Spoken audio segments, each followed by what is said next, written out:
My благодарим. Мы славим за эти новые восхитительные дни, которые ты поместил нас. Ты чудный, ты великий. О, ты великолепный Господь.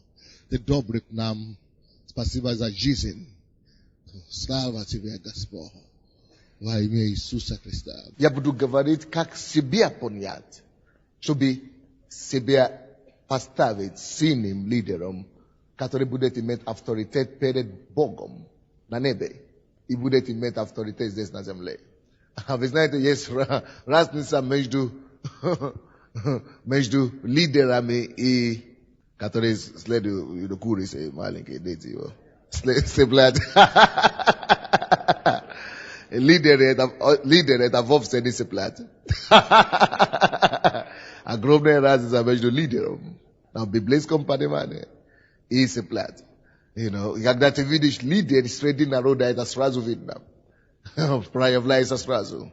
И чтобы быть лидером, это не просто положение, чтобы кто-то тебя поставил там. Вот. Значит, ты имеешь должность, ты будешь пастор, главный или епископ. No. Это тебя не сделает лидером, само собой. И это тебя не поднимет авторитет. Но звание и должность это тебя ничего не даст. Но то, что тебя сделает лидером, это твой внутренний человек. Личность духовного человека, который ты мог воспитать и поднять внутри себя. Это тот внутренний человек, насколько он силен в Боге.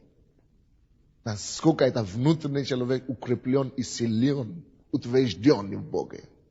Вот это то, что определит, какой авторитет и влияние ты будешь иметь перед Богом и перед людьми. Поэтому я хочу начинать с нас. А потом под следующие наши собрания и наши встречи мы будем говорить о том, как нам поднять лидеров других. И как нам себя тоже поднять. Но прежде всего мы начнем с себя. Как нас усилить свое лидерское положение перед Богом. Как нас поднять себя и сделать себя сильным в Боге. Во-первых, я хочу начать это, именно я называю эту проповедь, это учение личное развитие в лидера. Личное развитие в лидера. То, что вы должны сначала прежде всего понять здесь, это то, что согласно Матфея 6 глава, 5 и 6 стих, который мы очень хорошо знаем, Матфея 6 глава, это будет очень практическое учение на этот раз. Матфея 6, 5 и 6 стихи. И когда молишься, не будь как лицемеры, которые любят в синагогах и на углах улиц, останавливаясь, молиться, чтобы показаться перед людьми. Истинно говорю вам, что они уже получают награду свою. Ты же, когда молишься, войди в комнату твою и сотвори дверь твою. Помолись Отцу твоему, который в тайне, и Отец твой, видящий тайное, воздаст тебе явно. То, что я вижу здесь, как пастор, и что я вижу для нас, как лидера, это то, что никто из нас не поднимется в духовном мире выше твоей личной жизни. Ты не поднимешься выше твоей личной молитвенной жизни и духовной жизни. Твоя тайная жизнь определит, какое влияние ты будешь иметь на публику. Твоя тайная жизнь, твоя тайная молитвенная жизнь, допустим, не тайное хождение с Богом, личностное хождение с Богом, зависит от того, насколько влияния внешним ты будешь иметь, насколько успехов ты будешь иметь. Так что, допустим, когда мы как пастыря, нас в основном видят на сцену, и нас в основном воспринимают, как мы одеты, какие галстуки мы одеваем, как мы кричим на сцене, какая у нас церковь большая, огромная и так далее. Но вы знаете, Бог видит другое. Согласно, откровению, которое Бог дал Самуилу, он сказал ему, что кроме внешней стороны жизни, есть еще внутренняя сторона. Закрытая сторона. Та сторона, которая за закрытой комнатой. Вот. Наша, твоя внутренняя и тайная жизнь, это то, что определит весь спектр твоей общественной или внешней жизни. Твоя тайная жизнь важна очень. Я помню, когда я ездил еще проповедовать в некоторых церквях, и по Украине здесь, и по Беларуси. Я удивился очень, когда я жил с некоторыми пастырями. Я не удивился, почему у них только такие служения. Потому что когда я жил у пастора неделю, и в течение недели, только когда я его составил, однажды молиться со мной с утра, тогда он молится больше, чем часа. Остальное, когда он встает с утра, 7 часов, допустим, и звонки уже, конечно. Либо ему звонят, либо он звонит туда, куда-то надо ехать, туда. Суета, 15 минут, Господь, спасибо тебе. Все дальше. Я удивился сначала, а потом я начал еще удивиться больше о том, не о том, как, что он не молится теперь, а о том вообще, как у него получилась церковь, это имеет.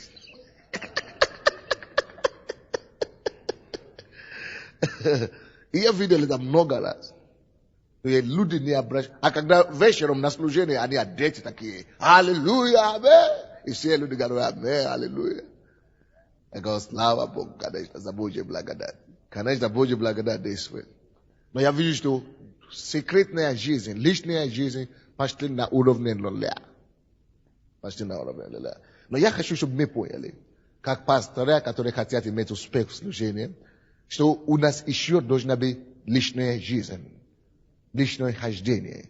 И это должно быть намного ярче, намного сильнее, чем внешняя, чем публичная жизнь, которую люди видят. Ты должен дать себе такой отчет перед собой, перед Богом, чтобы ходить в ответственности.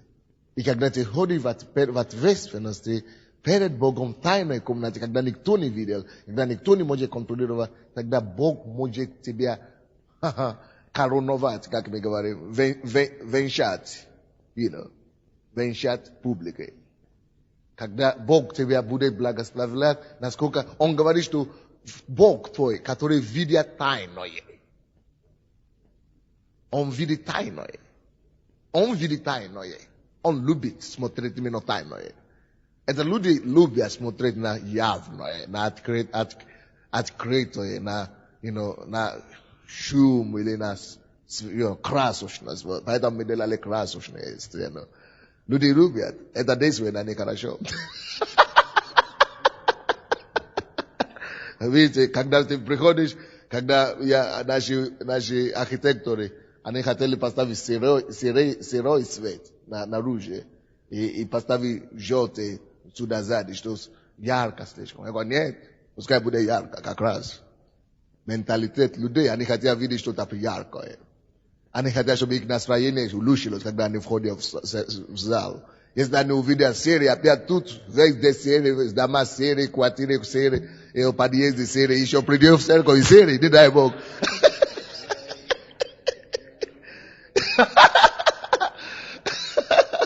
Поэтому говорят, нет, тут не будет серии опять.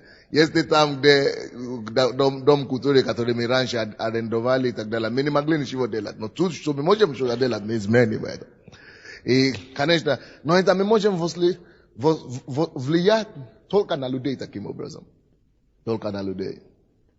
Но на Бога ты не можешь влиять или впечатлять его внешними какими-то демонстрациями или признаками. Мы не можем его впечатлять. Он любит смотреть по-другому. Он любит действовать потому, то, что закрыто внутренней комнате. Поэтому, когда вы думаете о своем служении, и о том, чтобы, прежде чем начинать бегать туда-сюда, прежде всего решите вопрос, будьте уверены, что у тебя налажено отношение хорошее перед собой и Богом. Я слышал, как я считал, как Кеннет Хейген говорил, что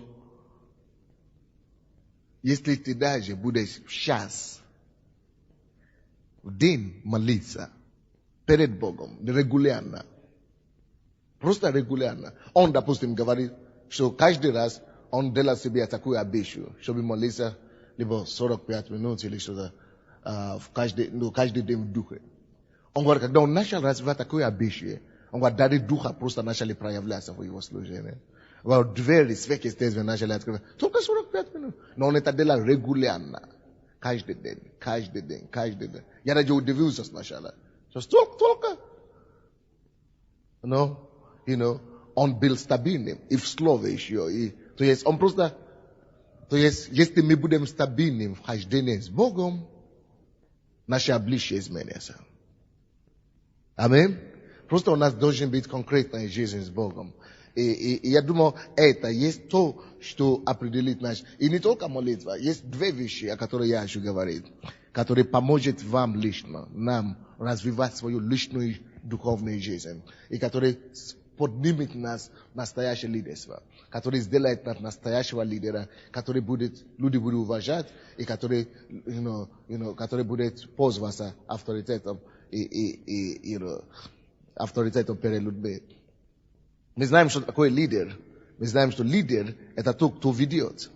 Лидер – это не просто человек, который себя называет лидером, мы уже говорили об этом. Лидер ведет. Давайте я вам дам определение лидера. Я вам дам 7 различных определений лидера. Лидер – это тот, кто ведет. Или можно сказать, лидер – это тот, кто идет впереди. Так что, если мы говорим о духовном лидерстве, это значит, или руководстве, это значит, если я должен идти впереди, это значит в духовных вещах. Я должен идти впереди своей церкви, впереди своих пастырей. Значит, я должен что-то больше знать, чтобы идти впереди. По крайней мере, чтобы идти впереди, я должен видеть что-то, куда я иду, дорогу. Это с одной стороны. Одно определение лидера. Это тот, кто идет впереди, тот, кто ведет, или тот, кто направляет. Второе определение лидера. Это мотиватор людей к определенной цели, поставленной цели. Не просто к определенной, а к определенной поставленной цели, конкретной цели. Человек, который мотивирует, который побуждает, или мотиватор, масса. Или просто мотиватор людей, который побуждает людей идти к определенной поставленной задаче. Так что, если я лидер, или я пастор, я хочу быть лидером, это значит, я должен, мои обязанности как лидер, это поставить задачи какой-то конкретно перед своими людьми и побуждать их тому, чтобы они шли к этой поставленной задаче. Обратите внимание, поставленной. То есть, это должна быть задача, которую я поставил. Я побуждаю их, чтобы они шли к этой поставленной задаче, чтобы они осуществили эту задачу. И если я это делаю, я лидер. Даже если меня не ставили нигде, никакую должность, я лидер. И если я еще показываю людей, как туда идти, и иду перед ними, примерами показываю это, я лидер. Это второй. Третий определение лидера.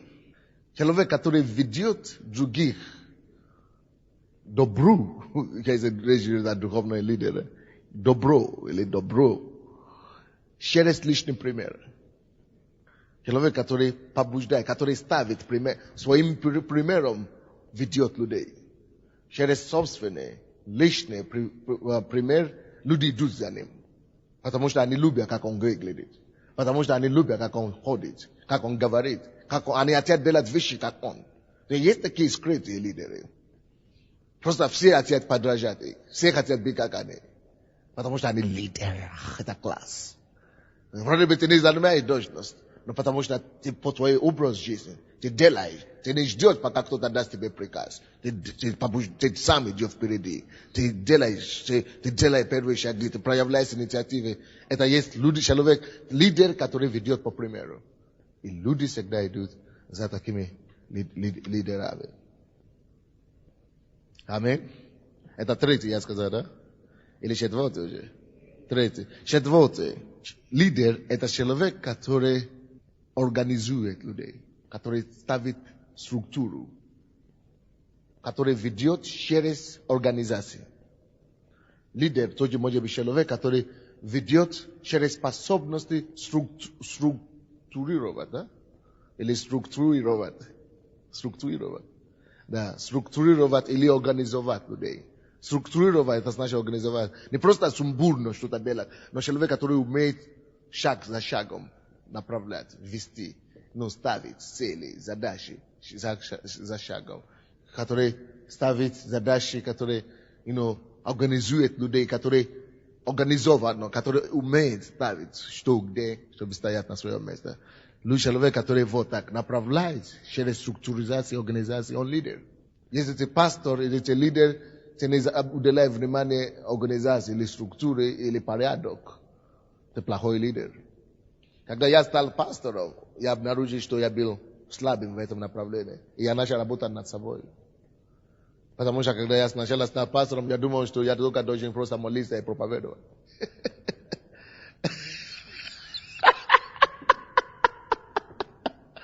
А потом я быстро понял, что это так не пойдет. Так не пойдет, дорогие. И то, по моему опыту, то, что я обнаружил, это то, что проповедовать, иметь большое помазание, и иметь сильное слово, или иметь просто помазание, исцеление и так далее, это еще не гарантирует тебе большого служения или большой церкви. Это всего лишь притянет людей к тебе, да? Притянет людей к тебе, но ты потеряешь их со временем, если у тебя не будет поставлена структуризация и администрация хорошо. Поэтому, как хороший лидер, я обнаружил, как пастор, что если вы мне скажете, почему ваша церковь растет, я скажу, прежде всего, благодаря помазанию Духа Святого и Слова. Но тут же я скажу вам, 50% это из-за помазания, 50% благодаря администрации и структуре. Вот, я абсолютно уверен, что это 50 на 50. Поэтому еговисты растут больше некоторые церкви.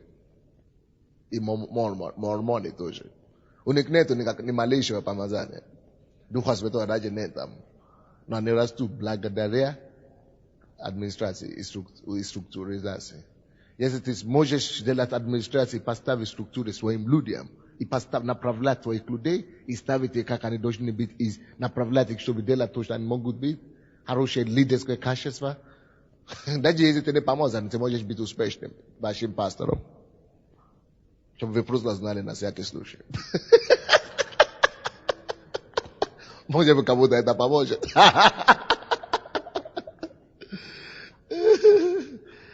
Короче, это лидер, который это умеет делать, а не лидер. Пятый, да? Лидер тоже проявляется, лидерство проявляется тоже еще в одном. Лидер может быть человек, который умеет, координировать или воплощать чужих идей в реальность. Координировать или воплощать чужих идей других людей в реальность. Вы знаете, есть некоторые люди, которые имеют такие хорошие идеи, можно их слушать с утра до вечера. Когда у тебя лидерское собрание или какое-то собрание, ты спрашиваешь у них, что они могут все рассказать, как все должно быть. А если ты скажешь им, хорошо, давай, веди, сделай. Не. А если там есть лидер, когда они говорят, все говорят хорошие идеи, он, как лидер, знает, как суммировать эти все идеи, как воплощать их в жизнь. Он лидер. Он не просто хочет слушать идеи, говорить, рассказывать, он хочет делать их, он хочет воплощать их в жизнь. Это одна из проблем, которые я тут нашел на Украине. Мы много говорим, как украинцы, в отличие от россиян. Мы говорим много, но никто не хочет проявлять инициативу. Но в церкви мы другие. Мы будем осуществлять наши идеи. Хороший лидер – это еще человек, который ведет людей через свой святой образом жизни. Посредством своего святого образа жизни. Когда люди притягивают святость, вы знаете. Когда люди знают, что ты хороший, ты имеешь порядочный образ жизни, люди хотят быть как ты. Если, допустим, ты не куришь, ты не пьешь, и ты нормально стоишь, люди сразу приходят к тебе, а чего ты не пьешь? А чего ты не куришь? Ты какой-то другой. Хе-хе-хе. Так что лидерство проявляется ради этого. Лидер – это человек, который не просто скажет, ты знаешь, ты знаешь, спортом занимаюсь. А лидер – это тот, который будет пользоваться этой возможностью. В своей святой жизни будет вести людей вперед. Так что человек, который ведет людей через пример своего святого образа жизни. Так, дальше, 7. Это лидер проявляется также через способность человека. Человек, который способен вести других через инструкции или коррекции. Вы знаете, что это такое эти два слова? Correction. Коррекция – это через исправление или инструкции, или instructions. Человек, который может вести других людей, просто поправляя их. Допустим, ты можешь не быть лидером, но потому что ты видишь то, что люди не делают правильно, тем, что ты только поправляешь их, и ты даешь им инструкцию, поправку, это может тебя делать лидером. Потому что ты поправляешь их, они видят, что ты знаешь, а что ты разбираешься, и начинают идти за тобой. Но, видите, это хорошее определение, но я не хочу делать ударение пока на то, как поднимать лидеров все. Я буду делать в эти все наши сборы, когда мы будем делать раз в 3 месяца, раз в 4 месяца собраться, я буду развивать их постепенно. Как формировать лидеров, как поднимать таких лидеров, как мы здесь говорили. Но прежде всего сегодня и завтра я хочу занимать и уделить наше время о том, как личное развитие лидерства внутри себя. Духовное лидерство, как мне себя развить, прежде всего, прежде чем не понять других. Поэтому мы возвращаемся к этому, хорошо? Вот. Теперь я хочу просто практические вещи, 2 совета для нас, как нам улучшить, понять свои лидерские качества, развить в себе лидерского качества. Прежде всего, я бы хотел сказать, вам нужно начать с тем, чтобы развивать свое самообучение. То есть, напишите так. Вам нужно развивать свое самообучение. Вам нужно специально выделить время на то, чтобы развивать свое самообучение, чтобы самообучаться, чтобы обучать себя. То есть, как пастор. Если ты хочешь быть лидером, хорошим лидером, тебе надо быть в учении постоянно. Тебе надо постоянно открывать себе новые грани, новые горизонты. У тебя не должен быть конец. Ты должен постоянно быть в учении, постоянно в поиске, постоянно в новом. Послушайте мое такое выражение, которое я где-то слышал, мне очень нравится. Написано на английском, это звучит так. If you want to be new, go for news. If you want to be new, go for news. It is a новость. Если ты хочешь быть новым, свежим, иди за свежим, иди за новостью. Если ты хочешь быть новым, иди за новостями. Если ты хочешь быть новым в своих учениях, в своих проповедях, то, что ты преподносишь людям постоянно, если ты хочешь быть свежим постоянно, ты не должен стоять на одном месте. Я читаю Библию, хорошо, что это хорошо, но если ты действительно хочешь быть новым и свежим, и звучит по-новому каждый раз, тебе надо также расширять свое знание, свои пределы, постоянно. У тебя не должен быть законченный предел. Ты должен постоянно развивать себя. Вот это будет первое, что я хочу говорить, то есть развивать свое самообучение. Это должна быть задача, как лидер. Если ты хочешь быть хорошим лидером, ты должен заниматься над этим. Допустим, я всегда так говорю.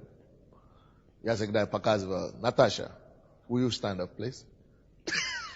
Наташа, stand, пожалуйста. Answer me, please. Do you speak English? What is your profession and your name and address?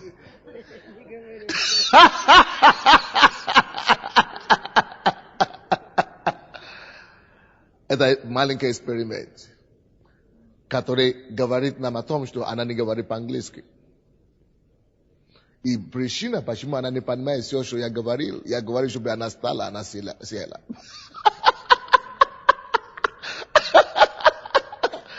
Причина, почему она все это не понимает, это потому что вчера или 10 лет тому назад она не изучала английский язык. Поэтому результаты сегодня не понимает английский. Потому что я говорю по-русски сегодня, потому что я учил несколько лет тому назад. Обучение определить твое обучение сегодня, определить, где ты будешь стоять завтра. То, что ты кормишь, чем ты кормишь себя сегодня, определить, как ты будешь кормить других завтра. Допустим, это очень хороший пример. Если бы Наташа занималась английским языком 10 лет назад хорошо, она могла бы говорить просто так. И то же самое с нами. Я не говорю по-французски. Я изучал его, но плохо. Я не могу говорить теперь. Потому что я не вложил это в себя, я не развивал себя в этом направлении вчера. Сегодня говорит мне по-русски, по-французски, муму стою.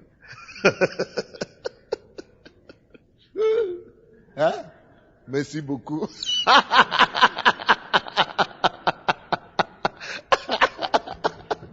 То же самое правда в духовном мире. Если ты хочешь быть, если ты хочешь разбираться в завтрашнем дне, и если ты хочешь быть в курсе дела, и вести завтра, быть лидером, и вести людей, и претендовать на то, что ты знаешь, и будешь знать больше кого-то, всегда идти за знанием. Постоянно. Я, допустим, не изучал, не закончил никакую библейскую школу. И я могу обвязать, или я обязан все, что я знал сегодня, только личное обучение Духа Святого, личное развитие Духа Святого. Но это просто фраза, вы знаете.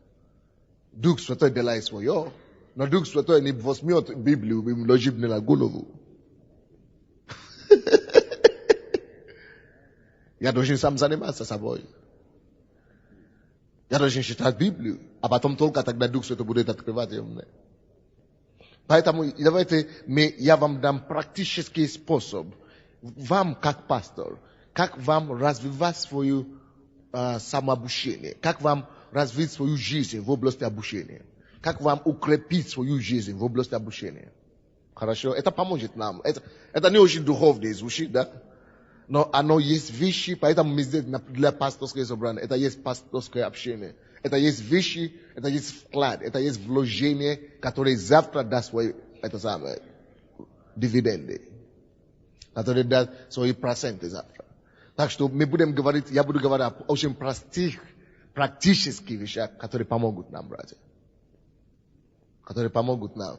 И я именно сегодня вечером говорю о том, как нам развить вот это наше жизнь обучения, жизнь самообучения. Как нам быть настолько развиты в этом направлении, чтобы потом мы могли быть в состоянии быть достойными лидерами, которыми мы уже называемся. Ведь нас уже называют лидерами сейчас. Нас уже видят сейчас как пастыря, как лидеры, как служители. Но мы должны соответствовать нашим названиям. Несмотря на это не обязательно, что ты должен ехать в библейскую школу какую-то закончить. Я, допустим, не закончил какую-то библейскую школу. Но если у тебя есть возможность идти учиться в библейскую школу, воспользуйся этой возможностью. Не пропусти эту возможность. Но еще больше библейская школа должна быть твое личное обучение. Я именно об этом говорю. Даже если ты закончишь 50 библейских школ, то, что определит будущность и будущее твоего служения, это то, насколько ты сам, помимо этой библейской школы, после них будешь сам заниматься самообучением. Вы посмотрите на людей в библейской школе, спросите у них, которые после библейской школы, спросите у них то, что они используют на служение сейчас. Сколько процентов они получили из библейской школы, и сколько процентов они сами обучались. Они вам скажут, что то, что они получили в библейской школе, помогают им. Но может быть не больше, чем на 20%. Или 30%. А то, что в основном их продвигает в служение, если они успешны, это будет то, что они потом достигали, именно в самообучении. Так что мы не можем с вами пренебрегать этот момент. Мы не можем говорить, что это не очень звучит духовно. Вы знаете, утром две проповеди я проповедовал о духовных вещах, очень духовных вещах. Но сейчас это практическая сторона. Аминь. Братья и сестры, если ты хочешь быть хорошим лидером, хорошим пастором, развивай свое самообучение. Развивай себе свой кругозор. И каким образом нам это делать? Развивая свое самообучение или свою жизнь в области обучения, для этого нужна дисциплина, я вам скажу. Прежде всего, что нам нужно для этого, это дисциплина. Я всегда считаю перед сном, я считаю, когда я кушаю в кухне, я считаю либо через имейл, через интернет, через книгу, через в журналах. Я считаю везде, я считаю, машины, я считаю в офисе, я считаю, извините, даже в туалете, извините. Нету времени, дорогой. Нету времени. То есть нужна дисциплина. На каждой неделе есть 3 книги, которые я еще не заканчивал, которые со мной, которые я параллельно читаю. 3 книги. Разные 3. Я не досчитал, одно наполовину, одно в начале, одно в конце. Не хватает времени. Но я не должен прекратить. Я не могу себе позволить прекратить это дело. Хотя у меня нет времени, я должен себя дисциплинировать, чтобы все равно всегда получать новое. Идти за новое. Так что прежде всего то, что нам нужно, это дисциплина. И что это нужно делать? Не просто говорить об этом. Я помогу нам практически, как нам это делать, осуществлять практически. Прежде всего, прими решение, твердое решение, что ты будешь всегда в обучении. Ты будешь всегда что-то считать. Будешь обучаться постоянно. Это значит, ты выделяешь, может, какое-то время, или ты выделяешь, ты ставишь себе меру какую-то, определяешь себе определенную. Либо одна книга в месяц, или одна книга в 2-3 месяцев. Нужно развивать в себе привычку считать. Привычка. Есть привычки плохие, которые нехорошие, как курение и так далее. Но у нас должны быть другие привычки. Если есть привычки хорошие, которые ты должен для себя взять, это привычки идти за новостью. Когда я говорю считать, это я имею в виду идти за новостью. То есть это может быть считать через книги, это может быть слушать, через кассеты, это может быть через видео смотреть, это может быть через компьютер. То есть разные способы. Но это должна быть привычка, всегда идти за новым. Во-вторых, ты должен принять решение, что ты не будешь бросать. То есть ты не будешь бросать это дело. То есть постоянством, проявить в этом постоянство. Любой служитель, который хочет быть успешным и отличным в служении, должен уделять себе время для самообучения. Давайте посмотрим, Евангелие, Бытие, 19 глава 27. Бытие 19 глава 27 стих. «И встал Авраам рано утром, и пошел на место, где стоял перед лицом Господа». Мне нравится, как в какой-то английской Библии написано, в каком-то переводе. То есть, и стал Авраам рано утром, и пошел на место, где он обычно стоял, где он, то есть, как бы по обыкновению его, где он обычно стоит перед Господом. То есть, мы должны развивать обычаю, хорошие обычаи, хорошие традиции. Традиции того, чтобы что-то делать. Вот, это была традиция Авраама, это была обычай Авраама идти на то место молиться. И он всегда вставал рано утром, чтобы молиться там. Может быть, у тебя не будет рано утром, но ты посмотри, Когда ты просто поставь себе хорошие, традиции в этом направлении. Аминь. Но мне нравится больше 2 Тимофея. 2 Тимофея, 2 глава, 15-16 стихи. С тех пор, как я покаялся, это слово, это место Писания всегда есть. И bila и всегда есть ободрение для меня. 2 Тимофею 2:15. Старайся представить себя Богу достойным. Достойным. Делателем не укоризненным. Верно преподающим слово истины. Вы здесь поняли что-нибудь? Бог говорит, здесь Павел пишет молодому пастору Тимофею и говорит ему именно то, что мы говорим с вами сегодня. Павел знал, что Тимофею нужно себя развивать в этом направлении. Поэтому он говорит ему, что ты старайся представить себя Богу достойным. В каком направлении? Не просто в том, чтобы жить святую жизнь, не просто в том, чтобы проповедовать, не просто в том, чтобы, делать какие-то духовные вещи. Нет, но в том, чтобы быть делателем не укоризненным, верно преподающим слово истины. А непотребного пустословия удаляйся, ибо они еще более будут преуспевать в нечестии. То есть Бог не хочет, чтобы мы просто тратили наше время какие-то болтовня и пустословие где-то, просто стоять на каком-то месте и просто тратить время зря. Бог хочет, чтобы мы, наоборот, вложили свое время качественно. Я всегда говорю, я не иду в гости часто, очень редко я иду по гостям. У меня нет времени, Если у меня есть время, я буду сидеть со своим ребенком, ему год. Буду с ним бежать по дому. Я это буду делать. И если я иду по гостям, я не могу быть в любом месте в гостях больше, чем 2 часов. Я хожу в гости, конечно. Я стараюсь, но не могу быть на одном месте. Просто говорить, шутить больше 2 часов. Вам что-то кричит. Нет, надо сейчас идти. Что-то я еще не прочитал эту книгу. Я еще не дочитал это самое. Я еще не знал, что будет. Я еще не готов. Я еще не дописал. Что-то кричит постоянно. Потому что я хочу, как здесь написано, представить себе достойным Богу. Я хочу себе даже представить себя достойным. И я хочу быть это делателем неукоризненным, который верно преподает Слово. Чтобы верно преподавать Слово, нужно идти за новостью. Я потом расскажу нам разными способами, как мы можем это делать. Вы знаете, конечно, все люди в этом мире миллионы проповедников. Но если ты хочешь быть оригинальным голосом, а не эхо, тебе надо посвятить себе самообучению. И развивать свою личную жизнь в области обучения. Вы со мной? Я пойду дальше. Но до того давайте посмотрим 3 главу тоже, Тимофею.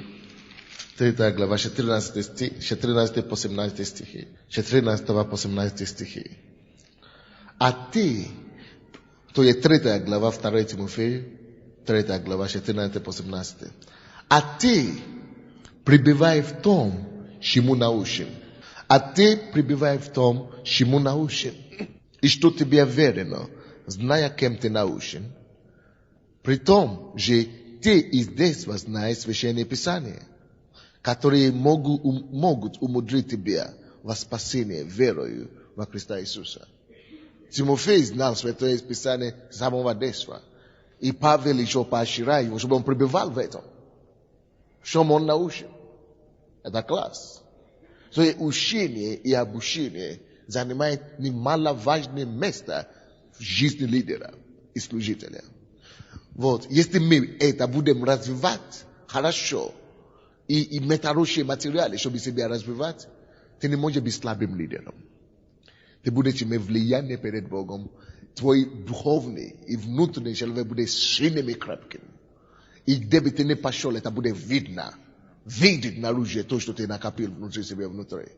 Это все видит наружу. Люди увидят, что в этом человеке есть что-то. Потому что ты развил себя внутри. Потом пишется, все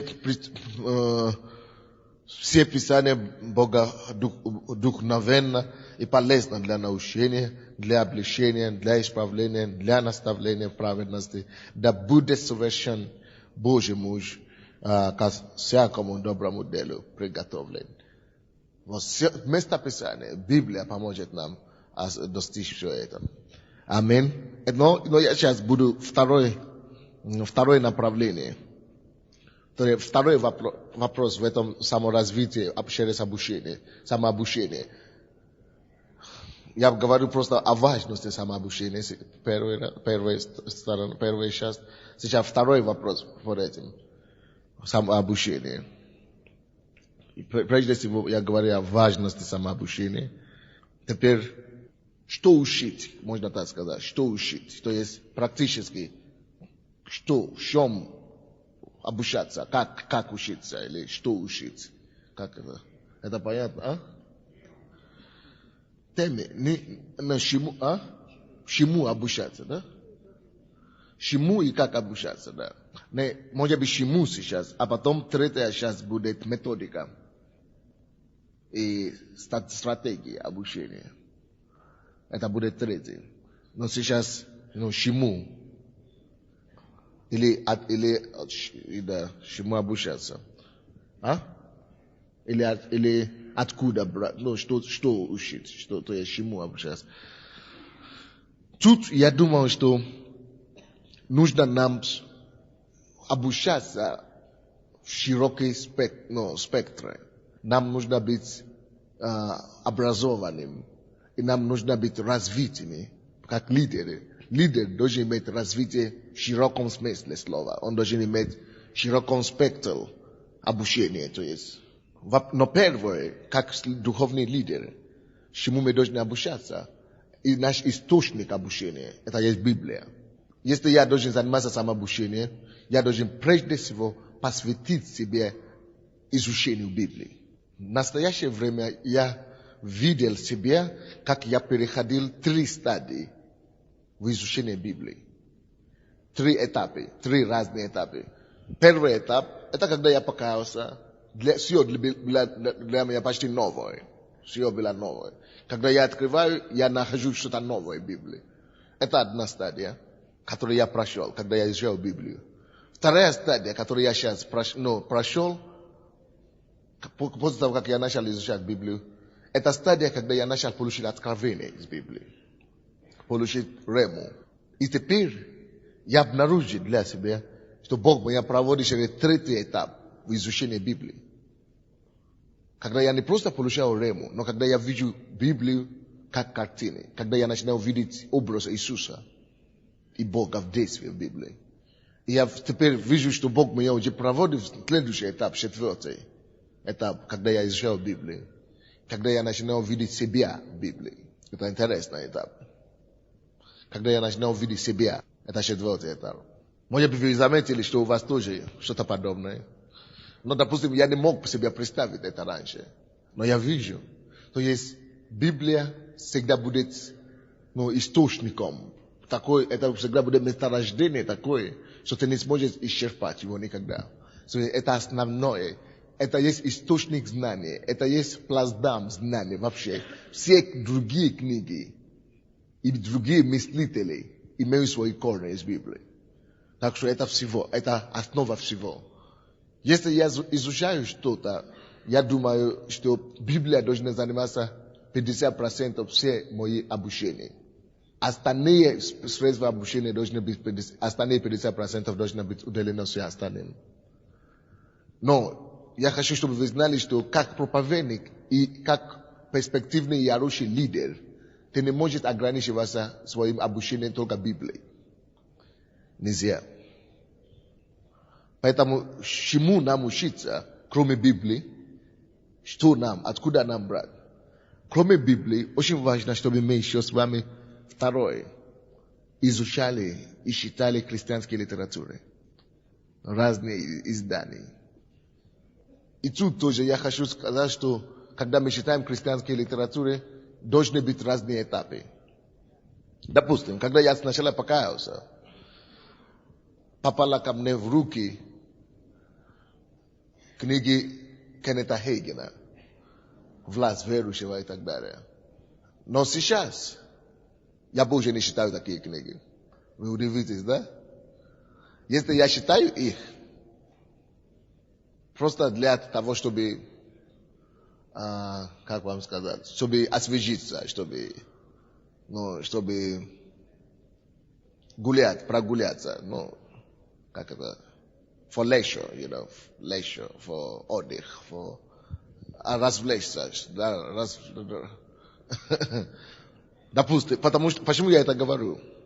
Потому что когда такие книги, книги веры, книги, которые обещают тебе что-то, кто ты во Христе, Божье обетование, просветание, исцеление и такие вещи. Это больше всего для младенцев. Извините, я не хочу никого обижать. Я не имею в виду, что книги младенец. Нет. Абсолютно нет. Я просто, вы должны понять то, что я говорю. То есть, они не младенцы. Они люди мир, они есть отцы веры сейчас. Но я просто говорю, что такие темы, подобные темы. О том, 7 шагов, пока, к исцелению, или 7 шагов к отвешенной молитве и так далее. Нужно их знать. Но я лично думаю, что это был этап больше для новообращенных. Если ты как пастор, все твое обучение будет базироваться только на такие книжки, ты недалеко пойдешь. Извините, если... Но я думаю, это мое мнение. Лично, когда я пришел к Богу, я не мог читать другие книги. Только такие книги я читал. 4 года. А потом, по мере того, как я начинаю изучать Библию больше, потому что Библия, помните, я сказал, должна быть 50% вообще всего. И когда я начал изучать Библию, эти книги маленькие на такие темы больше не удовлетворили меня больше. Когда я читаю и сравнивал Библию с такими книгами, я хотел какие-то еще другие христианские литературы читать. И я начал читать такие книги, допустим, как книги не харизматических авторов. Баптистские книги, допустим. Критические, да. Атака, да. Но для меня, как пастор, я не говорю, что члены церкви должны это делать. То, что я говорю вам сейчас, я не говорю членам церкви, вы знаете. Я говорю пасторам, хорошо? Если это члены церкви, они могут считать, что это а потом по заблуждению. Но после того, как я уже утвердился на такие материалы, как Энетегин, Кенекобна и все эти учения веры, папа заблуждение уже не было легко. Я уже знал Бога. Поэтому я уже хотел знать больше пространства в христианстве. И вам тоже нужно знать, как пастор, большего пространства христианства. Как другие думают. Я изучал православие даже, католицизм, историю церкви. Это должен быть следующий этап, когда ты должен изучать книги, которые относятся к истории церкви. Деноминации, направления, которые есть в христианстве. Это третий этап. Первый этап, это когда ты изучаешь другие, эти книги, которые поднимают твою веру. Исцеление, просветание, такие вещи. Это хорошо, книги веры. Это на первом этапе. Второй этап, это когда ты читаешь книги баптистов и других теологические книги. Третий этап, это когда ты начинаешь читать истории церкви. Как мы дошли до того, откуда сейчас где мы находимся. Откуда мы пришли. Почему какие церкви так есть. Почему они так верят. Почему у них такие взгляды. Почему, то есть, чтобы ты мог быть лидером на самом деле. Если ты хочешь быть лидером, ты должен быть широко мыслить и широко развить. Быть развитым широко в эти направления. То есть, это что касается христианской книги. То все это имеется в виду христианской литературы. То есть, кроме Библии, мы должны изучать христианскую литературу. Третье, кроме Библии, христианской литературы, третье, что нужно еще уделить внимание? Чему нужно еще уделить внимание? Это разные, это обучение через тоже христианские кассеты, аудио и видео. Это должно быть один из источников, как мы учимся постоянно. Это должно быть как само собой. Это должно быть постоянный какой-то процесс у вас. Время от времени. Слушать кассеты, смотреть видео. Asobeno, te katore daleko. Te kamutene da stupin. Это естественно, что ты можешь свои считать, слушать свои, надо, конечно, это слушать. Я, допустим, слушаю свои проповеди, наши проповеди в церкви, проповеди наших пасторов, я нахожу их проповеди где-то и слушаю их. То есть наши пасторы здесь. Но кроме этого, я больше внимания уделяю того, чтобы слушать людей, о ком я слышал, но которые я не видел. Я не имел возможность видеть в ближайшее время. Допустим, ты слышал о пробуждении в Южной Америке или в Корее. И ты слышал о тех людях, которые Бог использует там. Ты должен себе дать отсчет, что ты не знаешь все Божье откровение. Никто не знает весь Бог. Бог может себя проявлять там, таким образом, как ты еще не видел. Поэтому надо, уделить время к тому, чтобы вникать в этом. Посмотреть, как Бог делает там, что Бог там делает. Допустим, если я скажу, чтобы вы стали и назвали мне 2 проповедника в Азии, которые вы знаете, кроме Йонги Шоу, я боюсь, что никто из нас не сможет сказать. Назвать мне 2 проповедника, кого ты знаешь в Азии, кроме Йонги Шоу. Или в Африке. 2 проповедника, которые ты знаешь в Африке, кроме Бонки.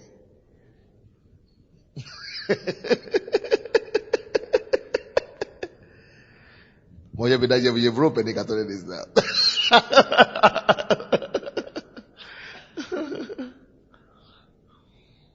То есть, поэтому в этом направлении хорошо было бы иметь кассеты, видео, аудио. Хорошо. Следующее. 3-й этап учения. То есть, кроме Библии, христианский 4-й получается. То есть, мы должны изучать Библию, это должно быть 50% нашего времени. Потом христианской литературы, потом эти кассеты. 4-й этап, стадия обучения. Чему мы должны обучаться? Это мы должны изучать с вами мирские литературы.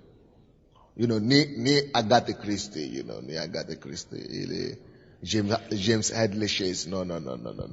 Не Джеймс Эдли Чейз и Агаты Кристи, не дай Бог.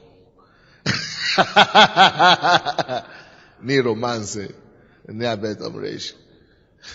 No. Я имею в виду образованный, научно-просветительский. Научно-познавательный, да. Научно-познавательные.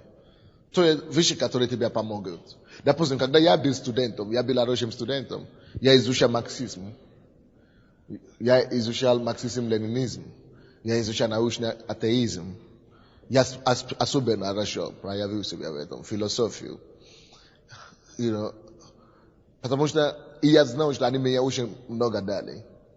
Развивали, помогли мне. Я могу теперь говорить с любым классом человека, с любым человеком, от ученый, от философ, от академик, от профессор, кто бы он ни был. Я могу говорить спокойно с любым классом, категории людей. Либо это в искусстве, либо это актриса, либо это, какой области жизни. Я изучал искусство. Потому что когда я попал в Европу, я обнаружил, что то, что я понимал как искусство в Африке, это другое здесь. Я изучал этику и эстетику. Я не говорю, чтобы ты шел к этому сейчас, чтобы ты начинал изучать. No. Не надо идти в лабораторию, начинать эстетику и так далее, или философию и так далее. Просто по необходимости. Когда есть возможности. По возможности, вернее. То есть не надо это самоцель. И, допустим, как я сейчас делаю. Я почти не читал мирские литературы больше. Потому что я был студентом в университете.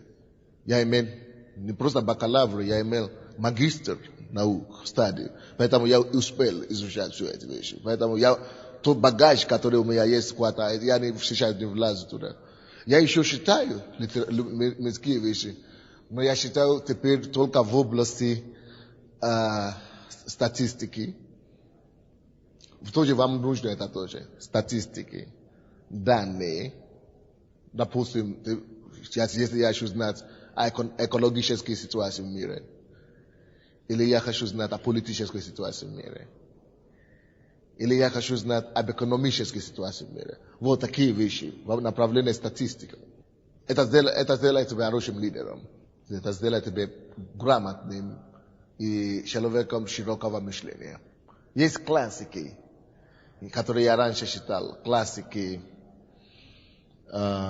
литературы, но я перестал их читать, потому что они извращенные, из-за их извращенного понимания любви.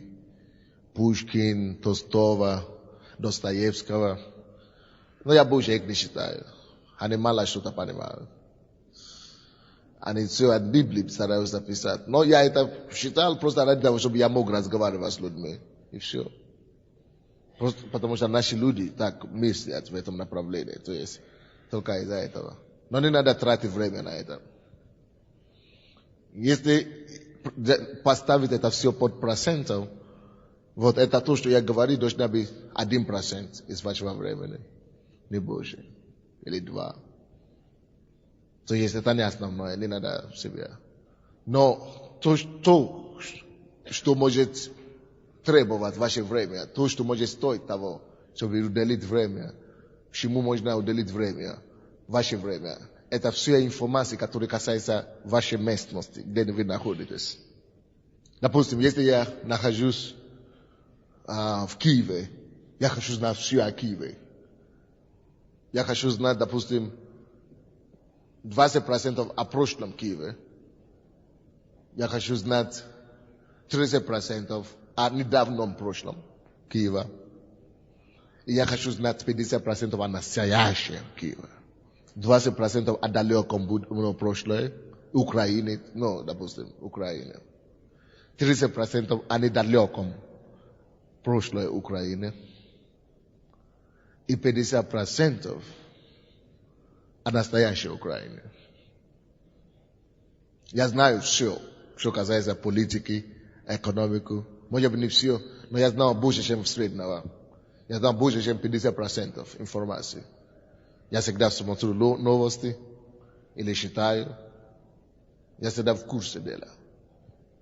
Когда я приехал домой, допустим, с молитвы, которая у нас была, моя жена мне говорит, один депутат умер, погиб. Я говорю, как его зовут?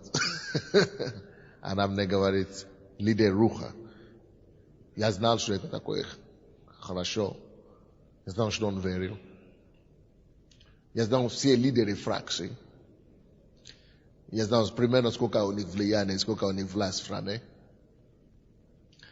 И я знал про экономики, какое занимает место Украины сейчас, какое состояние экономики и что может быть в ближайшее время. Я знаю примерно половину президентов мира по имени. Я знаю истории почти каждой страны в мире. Это просто для мировоззрения, для личного, хорошо быть развитым. И ты начинаешь более уверенно жить и ходить по свету. И ты не будешь себя чувствовать примитивным где-то. Но особенно, когда ты ставишь себя большую задачу. Когда ты хочешь быть лидером по-настоящему, большой буквы. Поэтому уделить себя и посвятить себя обучению всегда важно, всегда полезно. Аминь. Слава Господу. Теперь методика и стратегии обучения. Особенно Библии. Потому что Библия будет занимать 50% всего нашего обучения. Поэтому я хочу вам подсказать стратегии и методики обучения Библии. Вам надо это писать. Я советую всем это писать. Или взять кассету, видео или аудио. Если взять Библию, очень часто люди задают вопрос, как мне изучать Библию? На постоянном, стабильном основе, чтобы было постоянное изучение Библии. Есть разные системы. Может быть, вы встретились. Есть некоторые люди, которые пишут расписание о том, как читать Библию в течение года или в течение 2 лет. То есть они расписание пишут. То есть 2 главы в день, допустим, Нового Завета и так далее. Я бы не дать вам такое расписание. Я вот изучал Библию по такой расписанию 2 года, 2 разные года. Просто я следовал за таким расписанием только потому, что я еще изучать Библию всю. Это неплохо. Это дает мне возможность прочитать всю Библию, но если честно, это больше для меня как закон. Мало мне дала, если духовно говорить. Поэтому я не большой сторонник того, чтобы просто считать. Можно так делать, без проблем. Если вам так удобнее, если вы сможете быть дисциплинированы каждый раз, что есть такие расписания. Вы кто видел, тоже я говорю? Как читать всю Библию на год или 2, каждое утро и так далее. Но я просто бы хотел дать такое указание. Должна быть дисциплина и культура каждый день. Тоже нужно развивать обычаи. Как Авраам, который каждый день утром стоял перед Богом в определенном месте. Таким же образом у нас должна быть культура изучения и обучения Библии каждый день. Есть простой способ, как можно осуществить это. Каждый день поставь себе задачи считать из Нового и из Ветхого Завета. Очень просто. Просто поставь себе читать. Что каждый день я буду читать, может быть, 1 главу в Новом Завете, 1 главу в Ветхом Завете. Я не спешу специально, потому что я знаю, что мы говорили пасторам, чтобы они оставались на ночной, хотя бы мало времени, хотя бы в начале, чтобы вы могли видеть, как у нас проводится ночной. И где-то 11 или по 12, здесь обычно у нас собирается до 1000 человек на ночную молитву. Было бы хорошо нам это видеть, если они придут сегодня, конечно. Как все молятся, это было бы интересно вам. Итак, поэтому мы быстренько это закончим. То есть просто делать себе решение для себя, что я буду читать из Библии, а может быть из Нового, из Ветхого Завета. Может быть 1 главу там, 1 главу там. Просто легко. Это не очень тяжело, правильно? Или хотя бы какие-то стихи здесь, какие-то стихи там. Очень легко можно взять, допустим, 1 книгу здесь, сначала, допустим, Бытие, а тут Матфея, допустим, или Лука. А потом чуть-чуть 1 главу тут, 1 главу тут. Или если у вас больше возможностей есть. Можно читать 1 главу Ветхий Завет, 1 главу Новый Завет, еще какую-то из повествовательной книги, либо Псалтирь, или притчи, еще 1 главу там взять. Но я лично стараюсь не читать слишком много, столько глав каждый день. Потому что если я хочу изучать, для меня 1 глава даже много. Потому что если я хочу размышлять над ним, над тем, что я считаю, и я считаю, Бог мне дал откровение, мне требует много времени, чтобы читать 1 главу или 2 в день. Но это просто приложение. То есть вы посмотрите, как для вас удобно. Но это не должен быть закон. Не надо поставить себя под бременем. Второй методика, которую нужно использовать. Позволь Богу говорить тебе через то, что ты читаешь. И не надо спешить прочитать количественно. И не надо положить Библию, пока ты не уверен, что Бог что-то тебе сказал в этот день. Или с этой главы. Если ты не готов принимать то, что Бог тебе скажет, не надо читать тогда. Но считай все равно, но считай, чтобы получить какое-то сообщение от Бога. То есть приоритет и внимание именно на то, ударение на то, не на то, чтобы читать Библию каждый день, а на то, чтобы что-то получить, чтобы что-то слышать. Я вам дам шаги, которые помогут вам слышать из Библии, получать слово от Бога каждый день, когда вы читаете Библию. Шаги, я вам, как это могу, помощи, или как это лучше сказать, steps to follow, Шаги, через которые вы можете получить, Шаги, да, шаги, которые вы можете следовать и помочь вам слышать от Библии, получить пользу, изъять себе. Напишите эти шаги, вспомогательные шаги, чтобы получить что-то от Библии, когда вы читаете. Во-первых, номер 1, первый шаг. Задавайте себе вопрос. Есть ли какой-нибудь пример с этого местописания, который я считаю, который я должен подражать, или за которым я должен следовать? Допустим, ты читаешь Бытие, и ты читал про Иосифа. Это есть хороший пример. Что мне поучаться из этого примера? Есть ли в этом местописании, которое я считаю, какой-то пример, которым я должен следовать? Это первый шаг. Второй. Есть ли заповедь, или ободрение, или поручение, которое мне нужно послушаться с этого местописания? Any command to obey? Есть ли какое-то поручение, или заповедь, или повеление, которое мне нужно послушаться с этого местописания? Допустим, ты читал Тимофею, и там написано: старайся себя показать, как делателем не укоризненным. И ты говоришь: ага, значит, старайся учиться хорошо, чтобы ты мог преподавать Слово Божие. То есть, это есть заповедь, это есть призыв. Третий.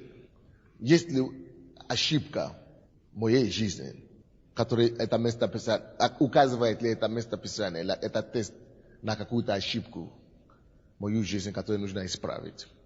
Есть ли какой-то ошибка, на которой мне указывает это местописание, которое мне нужно исправить или поправить в своей жизни? Допустим, ты читаешь, там написано, что удаляйся от пустых разговоров.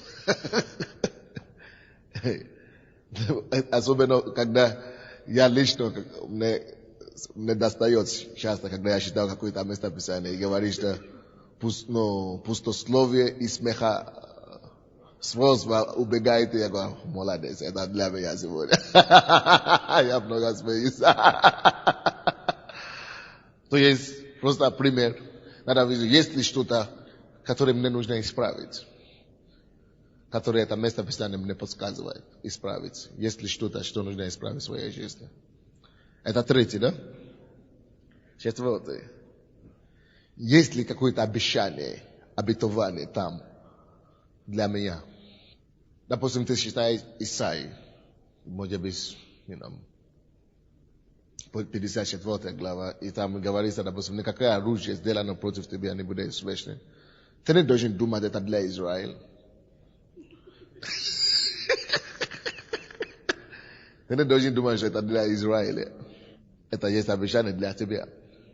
Поэтому, когда ты читаешь такие местописания, ты должен задать себе вопрос: есть ли обещание или обетование, которое я должен взять для себя? Поэтому там, где пишется о том, что никакое оружие, сделано против тебя, не будет успешным, ты скажешь, что нет, это не Израиль. Это не Израиль. Пока Израиль тут тебя берет, и я тут тебя беру, возьму. Следующий вопрос, 5, да, будет? Есть ли еще какой-то другой урок для меня с этого местописания? Есть ли еще какой-нибудь дополнительный урок? Это поможет вам быть хорошим студентом Библии. Это поможет вам быть укорененным в Слове. Это поможет вам получить максимум, изъять максимум благословения, максимум, благословения из Библии. Если вы будете вот так, с такими вопросами, и с такими, подойти. Еще 2 вопроса. 6, да? Что это местописание говорит мне о Боге, о Божьем характере? Что это местописание открывает мне о Боге? Это 6, да? 7. В чем мне подражать Бога в этом местописании? как мне быть как Бога. Но в чем мне быть как Он, мне Его подражать. Допустим, когда мы читаем Евангелие, первый, 6 вопрос, допустим, в чем я вижу Бога в этом местописании. Допустим, когда я читаю местописание, где Иисус, видит этого бесноватого, который папа принес к Иисусу. И ученики не могли выгонять этого беса. Но когда Иисус пришел, Он говорит, Он подошел, говорит, да принесите мне этого ребенка. И Он помолился и освободил этого ребенка. Что мне это говорит о Боге? Это мне говорит о Боге, о том, что несмотря на мои поражения, несмотря на поражения учеников, Иисус же пришел, чтобы явить Бога. Иисус пришел, чтобы явить, как Бог мыслит, Божье мнение, Божьи взгляды. Поэтому то, что Иисус еще пришел и освободил этого человека, это значит, несмотря на мои поражения, или даже если у меня не получается, Бог еще хочет помочь людям. То есть Бог заинтересован в том, чтобы облегчить боли людей. Это есть Божье мнение, это есть Божья поступка, это есть Божий характер. Бог сосредоточенный Бог, Бог любящий Бог, Бог хочет помочь людям, Бог хочет облегчить боли людей. Вот это то, что это говорит мне о Боге. Вы поняли это, да? И 7 вопрос. То есть в чем мне подражать Иисуса? В чем мне подражать как-то Бога, да? В чем мне подражать Бога в этом? Допустим, когда я читаю от Иоанна 4 глава, когда ученики пошли кушать, и они пришли к Иисусу и говорят, почему ты не пошел кушать еще? Ты уже пошел кушать? Иисус говорит, да, моя пища это делать волю Отца, пославшего меня. И в чем эта воля состоялась? Он евангелизировал.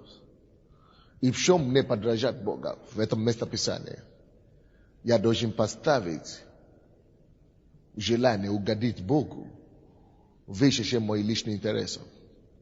То есть, это есть вопросы, которые мы задаем, когда мы изучаем Библию, и которые помогут нам стать хорошими студентами Библии. И последний, 8 пункт. О чем мне помолиться с этого местописания? Допустим, когда я читаю местописание, что ревнуйтесь о дарах духовных, я знаю, что я должен молиться об этом. И последняя инструкция, которая поможет нам, это не один из пунктов. Это просто то, что вы должны иметь в виду. Всякий раз, когда вы читаете Библию, старайтесь иметь рядом с собой блокнот. И в начале этого блокнота запишите эти все 8 вопросов на первой странице. Или на первой странице вашей Библии. Или где-то, или последней. Чтобы когда вы изучаете Библию, эти вопросы будут перед вами. Пока они не войдут в вас. А потом напишите себе, что вы научились с этого учения. Отец, спасибо за Твое Слово. Мы хотим быть служителем сверхъестественного порядка. Возьми нас за руки, веди нас, и мы увидим успех и прорыв в своих служениях. Мы изменимся, мы не останемся статичными, и мы найдем покой нашим душам. Тебе слава и хвала во имя Иисуса Христа. И весь народ сказал. Amen. Дайте Богу славу.